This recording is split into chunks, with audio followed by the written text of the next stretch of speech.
साथियों, भारत की सबसे बड़ी खबर होगी और इस खबर को मीडिया किस प्रकार दिखा रहा है, ये इतनी छोटी खबर नहीं है जिस प्रकार से मीडिया आप लोगों को दिखा रहा है।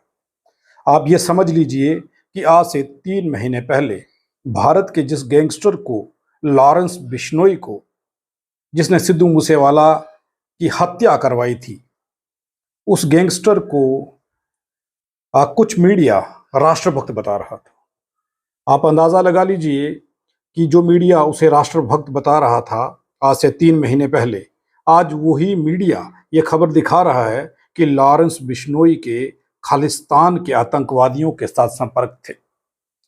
अब अंदाजा लगाइए कि हिंदू राष्ट्र की सपोर्ट में और खालिस्तान को खत्म करने की बात कह रहा था मीडिया की लॉरेंस बिश्नोई खालिस्तानी आतंकवादियों का खात्मा करेगा, उनका काल बनेगा। लेकिन खबर उससे उल्ट आ गई है। एनआईए ने एक रिपोर्ट गृह मंत्रालय में दी है, जिस रिपोर्ट में यह कहा गया है कि लॉरेंस बिश्नोई के खालिस्तानी आतंकवादियों के साथ और पाकिस्तान के साथ तार जुड़े हुए हैं। तो साथियों, एनआईए ने गृह मंत्रालय को जो रिपोर्ट सौंपी थी, उस रिपोर्ट को गृह मंत्रालय ने जब देखा तो उस रिपोर्ट के बाद एनआईए को मंजूरी दे दी गई है, हरी झंडी दिखा दी गई है, ये कहकर कि भारत को खतरा ना हो। ऐसे कुख्यात आतंकवादी कह सकते हैं अब हम लॉरेंस बिश्नोई को, क्योंकि उसके खालिस्तान और पाकिस्तान के साथ लिंक निकले हैं।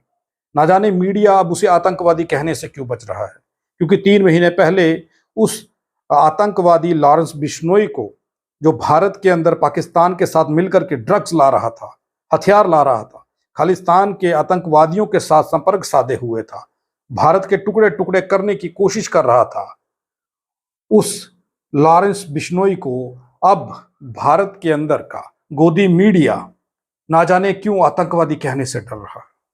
अब उसे आतंकवादी क्यों नहीं कहा जा रहा, उसे गैंगस्टर क्यों कहा जा रहा है, जबकि वो भारत के हालात को खराब करने की हक में था। आप जानते हैं कि 3 महीने पहले एक इंटरव्यू चला था, जिस इंटरव्यू में जेल से लाइव होकर के लॉरेंस बिश्नोई ने वो इंटरव्यू दिया था, और जिस चैनल पर वो इंटरव्यू चल रहा था, वो तस्वीर मैं आपके साथ साझा कर रहा हूं। इस तस्वीर को देखिए। इस पत्रकार ने, इस संपादक ने लॉरेंस बिश्नोई से पूछा था कि लॉरेंस, आप खालिस्तान के समर्थक हैं या उसके विरोध में? अब इस सवाल का मकसद समझ लीजिए।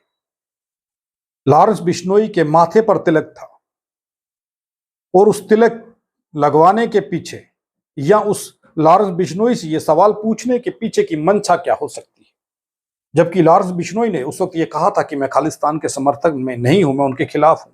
लेकिन अब जो एनआईए ने रिपोर्ट सौंपी है, उस रिपोर्ट में एनआईए की उस रिपोर्ट ने यह साबित कर दिया है कि लॉरेंस बिश्नोई गैंगस्टर नहीं, आतंकवादी है। उसके खालिस्तान के साथ और पाकिस्तान के साथ संपर्क है, उसके संबंध हैं। वो पाकिस्तान से नशा मंगवा करके, हथियार मंगवा करके भारत को नुकसान पहुंचा रहा था। आप यहां से अंदाजा लगाइए कि लॉरेंस बिश्नोई को बचाने की कोशिश कौन कर रहा था, क्यों कोशिश की जा रही थी, और सिद्धू मूसेवाला को मरवाने वाले इस लॉरेंस को सिर्फ गैंगस्टर क्यों बताया जा रहा था? कहानी क्या थी, उस कहानी को समझिए। लॉरेंस को जो मीडिया राष्ट्रभक्त बनाने की और साबित करने की कोशिश कर रहा था, वो मीडिया आज खामोश दिख रहा है। उस मीडिया के पांव के नीचे से जमीन खिसक रही है। अब उनसे कोई बात नहीं कही जा रही। अब वो ये बता रहे हैं कि गैंगस्टर लॉरेंस बिश्नोई दाऊद बनना चाहता था, डॉन बनना चाहता था। सीधे तौर पर क्यों नहीं कह रहे कि लॉरेंस बिश्नोई आतंकवादी था, वो देश में आतंकवाद फैला रहा था। ये जितनी भी आतंकवादी घटनाएं हुई हैं अब तक, हो सकता है कि लॉरेंस का उसके पीछे हाथ हो, क्योंकि एनआईए की रिपोर्ट जैसे ही गृह मंत्रालय को सौंपी गई, उसके तुरंत बाद उसको हरी झंडी दिखा दी गई और लॉरेंस को काला पानी भेजने की, अंडमान काला पानी जेल भेजने की बात कह दी गई, हरी झंडी दिखा दी गई। उसके साथ साथ 25 गैंगस्टरों के, जो खूंखार गैंगस्टर हैं, उन गैंगस्टरों को डिब्रूगढ़, असम की डिब्रूगढ़ जेल में या फिर काला पानी, अंडमान की काला पानी जेल में भेजने की बात की गई है। इस तरीके से जेल के अंदर बैठ करके लॉरेंस बिश्नोई पूरे के पूरे घटनाक्रम को अंजाम दे रहा था। खालिस्तान के आतंकवादियों के साथ संपर्क में था, पाकिस्तान के साथ संपर्क में था, लेकिन इतनी देर सुरक्षा एजेंसियां क्या करती रही, किस चीज का इंतजार करती रही? अब लॉरेंस बिश्नोई को काला पानी, अंडमान के काला पानी जेल में भेजा जा रहा है। आप यहां से समझ लीजिए कि लॉरेंस बिश्नोई के जो लिंक बताए गए हैं, आप समझ लीजिए कि कितने खतरनाक लोगों से उसके लिंक थे। उन लोगों को आतंकवादी कहा जा रहा है और लॉरेंस बिश्नोई के उन लोगों से लिंक थे, उनके साथ मिलकर के काम कर रहा था, तो लॉरेंस को गैंगस्टर बताया जा रहा है, जबकि लॉरेंस भी आतंकवादी है, देश के साथ गद्दारी करने वाला और देश के दुश्मन देशों से संपर्क रख के देश को तोड़ने वाले लोगों के साथ खड़ा होने वाला गैंगस्टर नहीं, आतंकवादी होता है। मैं आपको बताता चलूं, आप देखिए कि लॉरेंस बिश्नोई के किन लोगों के साथ लिंक थे। पंजाब की जेल में बंद जो लॉरेंस बिश्नोई था, उसके लिंक पाकिस्तान के साथ थे, भारत को नुकसान पहुंचाना चाहता था। कनाडा में बैठे अर्शदीप डल्ला, सुखबीर सिंह संधू, पाकिस्तान में बैठे हरिंदर सिंह रिंदा और लखबीर सिंह के साथ लिंक थे लॉरेंस बिश्नोई के। तो आज लॉरेंस बिश्नोई गैंगस्टर कैसे हो गया? जब देश में आतंकवादी गतिविधियों को अंजाम देने वाला कोई भी व्यक्ति क्या गैंगस्टर होता है? क्या आज मीडिया की जुबान को गांठ लग गई है? क्या जुबान से नहीं निकल रहा कि लॉरेंस गैंगस्टर नहीं, आतंकवादी है? लॉरेंस भारत के टुकड़े टुकड़े करना चाहता था। एजेंसियां, एनआईए एजेंसी ने जो रिपोर्ट गृह मंत्रालय को दी है, उस रिपोर्ट के बाद जो सामने आया है, इतनी जल्दी जो हरी झंडी दे दी गई है, तो इसे समझना होगा कि एनआईए एजेंसी के हाथ पुख्ता सबूत लगे होंगे, तभी तो इतना समय लगा उसे पकड़ने के लिए, यह साबित करने के लिए। लेकिन मीडिया जो गेम खेल रहा है, आतंकवादी कहने की बजाय उसे दाऊद बनने का शौक था, यह कहा जा रहा है। उसे गैंगस्टर बनने का शौक था, यह कहा जा रहा है, जबकि उसे आतंकवादी कह देना चाहिए। मैं फिर से एक चीज बताऊंगा, आज से 3 महीने पहले एक मुहिम चलाई गई थी मीडिया की ओर से कि लॉरेंस को किस तरीके से देशभक्त ठहराया जाए, देशभक्त करार दिया जाए।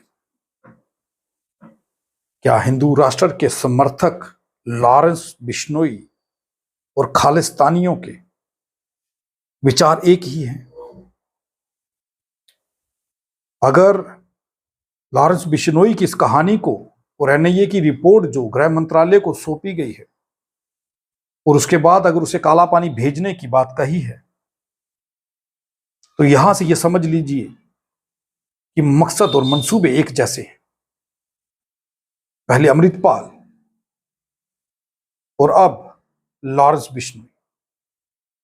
अब आपको यह समझना होगा कि 2 तरीके की मानसिकता भारत में काम कर रही है। कई ऐसे लोग हैं जो भारत के अंदर नफरत फैलाने का काम कर रहे हैं और मीडिया उनका भरपूर सहयोग दे रही है। आप यहीं से अंदाजा लगा लीजिए कि मीडिया को क्या जरूरत थी लॉरेंस बिश्नोई को राष्ट्रभक्त और देशभक्त घोषित करने की। कौन सी ताकतें थी पीछे जो ये सब करवा रही थी कि लॉरेंस बिश्नोई को राष्ट्रभक्त साबित किया जाए। लेकिन एनआईए की रिपोर्ट ने उन ताकतों को निरस्त कर दिया और लॉरेंस को आतंकवादी अब घोषित कर देना चाहिए, क्योंकि जिसके भारत के अंदर नुकसान पहुंचाने के इरादे थे, भारत की संपत्ति और भारत के युवाओं को नशे में लिप्त करने की कोशिशें थी। कोशिशें क्या, जिसने किया है, जिसने हथियार मंगवा करके अपने ही भारत के जाने माने चेहरों के कत्ल करवाने में सहायता की हो, या जिसने कत्ल करवाया हो, जिसने देश के एक बड़े एक्टर को जान से मरवाने की धमकी दी हो और देश को तोड़ने वाली, देश को, भारत को खंड खंड करने वाली, भारत को नुकसान करने वाली ताकतों के साथ हाथ मिलाया हो, तो वो गैंगस्टर नहीं, वो आतंकवादी है। तो लॉरेंस बिश्नोई आतंकवादी है, उसे आतंकवादी कहना चाहिए। आप देखते रहे आरटीआई इंडिया न्यूज, लोकतंत्र का पहरेदार, ताकि हम पहुंचा सकें आप तक वो खबरें जो नहीं पहुंच रही। खबर को ज्यादा से ज्यादा शेयर करा करें और कमेंट किया करें, अपनी प्रतिक्रिया दिया करें, ताकि हमें पता चल सके कि आपको हमारी खबरें कैसी लग रही हैं। धन्यवाद।